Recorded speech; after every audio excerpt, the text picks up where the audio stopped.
Berkali-kali Bli Komang mengusir si Gek Putu untuk pergi dari rumah orang tuanya, tapi Gek Putu selalu mengancam, kalau kamu berani menyakiti saya dan juga mengusir saya akan lapor polisi dan bilang kamu tidak mau tanggung jawab untuk anak yang ada di perut saya. Wih, semeton, waktu itu ya Bli Komang tuh kayak bingung banget. Setiap dia berkonsultasi dengan anggota keluarga yang lain seperti paman, bibi, orang tua dan juga kakak-kakaknya, mereka tuh benar-benar mau untuk mata dan tidak mau menolong Bli Komang. Mereka tuh seperti kayak benar-benar menyudutkan Bli Komang. Kenapa kok kamu seperti ini? Kok tidak bersyukur sekali? Nah, mungkin karena Bli Komang tuh terlalu stres memikirkan istrinya, anak, dan juga si lakor ini ya. Bli Komang pun lupa minum obat dan juga tidak datang ke dokter. Dan ketika itu, di hari ke-8, tiba-tiba Bli Komang merasakan badannya menggigil sangat meriang. Dia juga merasa ya wajahnya yang jerawatan itu gatal, panas, dan perih. Dan ketika Bli Komang kencing, kok mulai keluar nanah yang berbau busuk semata. Saat itu Bli Komang merasa ya pinggangnya sangat sakit. Nah, di sana ya akhirnya Bli Komang pun jujur kepada Gek Putu kalau Bli Komang dinyatakan terkena penyakit ini dan ini, dan Bli Komang masih dalam masa pengobatan. Boom. Kok kene ketika si Gek Putu mendengar ya kalau Bli Komang ternyata terkena penyakit kelamin yang bisa dibilang sudah agak parah, raut wajahnya Gek Putu tuh kayak kayak ketakutan gitu loh sebetulnya. Padahal ya selama 1 minggu Gek Putu tinggal di rumahnya Bli Komang, berkali-kali Gek Putu mengajak Bli Komang untuk berhubungan suami istri, tapi memang Bli Komang tidak pernah mau. Dan ketika itu sekali lagi Gek Putu bertanya, benar kamu seperti ini? Nah, karena mungkin Bli Komang ini sudah tidak tahan lagi dengan rasa sakit yang dia rasakan, Bli Komang pun meminta kepada Gek Putu diantarkan ke dokter terdekat. Dan ketika tiba di dokter, di sana dokter bilang, kenapa kok kamu tidak minum obat? Dan kenapa kok kamu tidak kontrol minggu lalu gitu loh. Ini loh bakterinya sudah makin menyebar. Dan kalau ini tidak diobati nanti bisa-bisa kini. Pokoknya dokter tuh menjelaskan kalau sampai Bli Komang ini tidak teratur berobat, akan ada kemungkinan yang sangat fatal di kemudian hari. Dan saat itu Gek Putu ada di sana mendengarkan semua penjelasan dari dokter. Dan Gek Putu cuma terbengong, terdiam mendengar apa itu omelan dari dokter. Nah, setelah Bli Komang ini diobati di sana, sebetulnya akhirnya besok paginya Bli Komang pun pulang. Dan ketika tiba di rumah, sikapnya Gek Putu langsung berubah drastis. Tadinya Gek Putu ini kan setiap Bli Komang pulang kerja, yang pulang dari perkebunan, dia akan membersihkan rumah, memasak, dan juga berusaha melayani Bli Komang sebaik mungkin. Tapi saat Gek Putu tahu kalau calon suaminya yaitu Bli Komang terkena penyakit, si Gek Putu langsung berubah sangat cuek. Dan akhirnya setelah hari ke-10 Gek Putu tinggal di rumahnya Bli Komang, Gek Putu jujur kalau ternyata dia hamil anak orang lain. Dia tidak mau menikah dengan Bli Komang yang terkena penyakit kelamin. Gek Putu bersikap sangat kasar kepada Bli Komang. Dia tidak menyangka kenapa kok Bli Komang bisa terkena penyakit dan tidak bilang kepada dia. Dan Gek Putu bilang, pantas saja kamu menolak saya selama 1 minggu ini. Ternyata kamu seperti ini. Dasar laki-laki kotor. Di sana Bli Komang sudah tidak punya tenaga untuk melawan karena dia tuh merasa badannya sakit dan juga kepalanya sangat sakit. Karena Bli Komang merasa sudah kayak sangat putus asa, dia pun menghubungi orang tuanya yang masih ngambul dan masih tinggal di rumah mereka yang di Banjar berbeda. Orang tuanya pun mendengar ceritanya Bli Komang kemudian pulang ke rumah. Orang tuanya menangis memeluk Bli Komang dan bilang, kenapa kok kamu tidak bilang dari awal? Entah apa yang memang sudah disepakati oleh Gek Putu dengan orang tuanya Bli Komang. Akhirnya ya Gek Putu pun mau meninggalkan Bli Komang dan ada perjanjian hitam di atas putih. Kalau Gek Putu tidak akan pernah lagi mengganggu rumah tangannya Bli Komang. Dan kalau sampai itu terjadi, orang tuanya Bli Komang berhak melaporkan ke pihak yang berwajib dengan sikapnya Gek Putu yang selalu mengganggu mereka. Nah, setelah itu sebetulnya akhirnya Gek Putu ini kan pulang ke rumah orang tuanya. Dan si Bli Komang tidak pernah mendengar lagi entah apa yang terjadi dengan Gek Putu setelah itu. Dan saat itu, berkat bantuan dari orang tuanya, Bli Komang pun datang ke rumah si istri. Di sana dia menjelaskan semuanya dari awal sampai akhir dan apa alasannya Bli Komang kok beberapa bulan ini tidak pernah lagi menyentuh istrinya dan memilih tidur di kamar anak-anak mereka. Boom. Saat istrinya Beli Komang mendengar ini, dia menangis semeton. Dia menangis sejadi-jadinya. Dia bertanya kenapa. Tapi mungkin karena istrinya ini yakin Beli Komang bisa berubah dan juga istrinya masih mencintai Beli Komang, istrinya pun memberikan maaf kepada Beli Komang. Iya semeton. Istrinya Beli Komang memaafkan Beli Komang. Dan setelah saat itu, berkat bantuan dari orang tua dan juga istrinya ya, Beli Komang ini rutin pergi ke dokter untuk penyakitnya.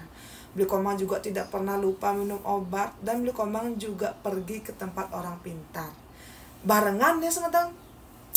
Dia tuh kayak orang pintar iya, di dokter juga iya.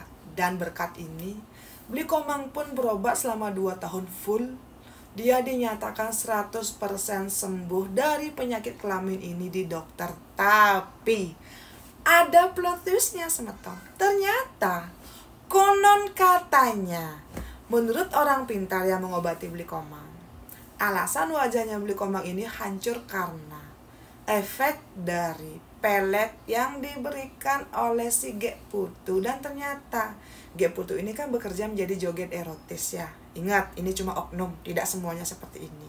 Kemungkinan besar ya, karena pekerjaannya ini, Gek Putu memakai barang di dalam badannya agar menarik siapapun itu lawan jenis yang punya kecer. Dan memang terbukti Kasmeton, selama mereka ini berselingkuh, Beli Komang sudah memberikan banyak sekali harta, kecer, dan juga apapun itu yang memang diminta oleh Gek Putu. Nah, di sini pun sebenarnya si Beli Komang tuh kayak berpikir, apa iya ya? Tapi setelah Beli Komang ini dilukat dan juga dibuatkan banten oleh si orang pintar, benar semeton, jerawatnya yang tadinya meradang, menanah, dan juga kayak aduh benar-benar ketik-ketik semeton, itu mulai membaik. Dan sekarang wajahnya Beli Komang pun meninggalkan bekas bopeng yang sangat keras. Dan karena ini juga semeton, Beli Komang benar-benar bersyukur kalau istrinya ternyata sebaik itu mau memaafkan Beli Komang. Dan waktu pun berlalu semetonnya, semuanya pun kembali normal. Beli Komang kembali sehat dan juga istrinya mulai bisa bersikap normal lagi. Tapi entah kengken kaden unduke, setelah Beli Komang ini dinyatakan sembuh di dokter dengan penyakit kelaminnya ini, sekarang semeton, Beli Komang tidak bisa hidup dengan normal. Alat kelaminnya Beli Komang ini tidak bisa bangun seperti yang dulu lagi. Pokoknya alat kelaminnya Beli Komang ini kayak bisa dibilang tuh kayak gelem-geleman gitu loh semeton. Dan itu tuh benar-benar mengganggu perjalanan rumah tangganya Beli Komang dengan istrinya. Nah, karena inilah Beli Komang merasa kayak kok tidak percaya diri ketika berhadapan dengan istrinya. Istrinya juga mulai bersikap dingin. Kenapa kok bisa seperti ini? Dan hari makin hari ya, entah karena memang alat kelaminnya Beli Komang tidak bisa bangun normal seperti dulu, atau mungkin karena istrinya ini masih dendam, benci, dan belum bisa melupakan perlakuannya Beli Komang di masa lalu. Istrinya mulai setiap hari selalu marah-marah dan juga mengungkit perselingkuhannya Beli Komang dengan Gek Putu. Ketika itu karena Beli Komang merasa ya memang benar gitu ya, dia tuh cuma diam. Dan akhirnya setelah 3 tahun mereka rujuk, dan setelah Beli Komang ini dinyatakan sembuh oleh dokter ya, istrinya Beli Komang resmi mengajukan gugatan cerai ke pengadilan dengan alasan Beli Komang sudah mengkhianati dia dengan berselingkuh dengan joget erotis. Boom. Kok kene? Pikir kalau istrinya ini sudah benar-benar memaafkan dia untuk kesalahannya di masa lalu, tapi tidak semeton. Apapun yang Beli Komang lakukan dan katakan, termasuk orang tuanya sudah berusaha sekali untuk merayu istrinya Beli Komang. Istrinya Beli Komang cutet ingin cerai, dan istrinya ikhlas kalau Beli Komang ingin mengambil hak asuh putra mereka. Boom. Kok kene semeton. Nah, waktu pun berlalu semetonnya, akhirnya istrinya Beli Komang pun permanen pulang ke rumah Bajang, dan Beli Komang pun tinggal di rumah orang tuanya dengan anak-anaknya. Ketika itu hatinya Beli Komang benar-benar hancur. Nah, sekarang ini semeton Beli Komang mendengar kabar sepertinya istrinya Beli Komang sudah punya pacar, dan mungkin mereka akan menuju ke jenjang yang lebih serius. Sekarang ini Beli Komang sudah sembuh. Penyakit kelaminnya ini bisa dibilang memang sudah tidak pernah kambuh lagi, wajahnya juga sudah tidak jerawatan lagi. Tapi Beli Komang sudah ditinggalkan oleh istrinya dan dia hanya hidup dengan anak-anak dan orang tuanya di rumah.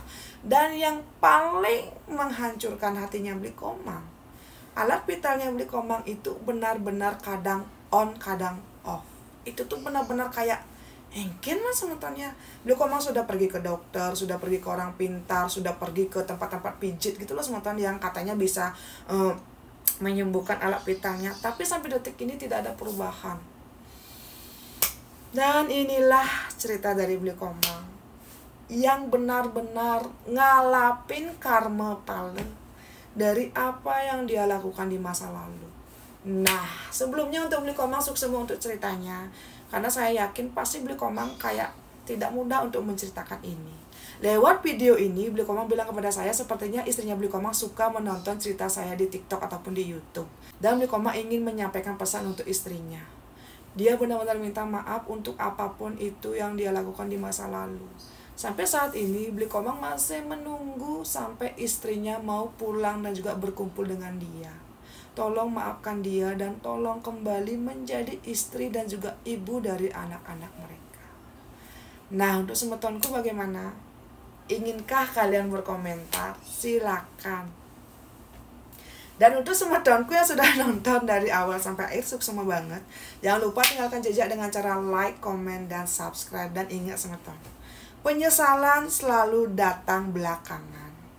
Dan juga ingat, sebelum kita mendapatkan karma pale dari apa yang kita lakukan, mungkin penyesalan itu tidak akan pernah datang.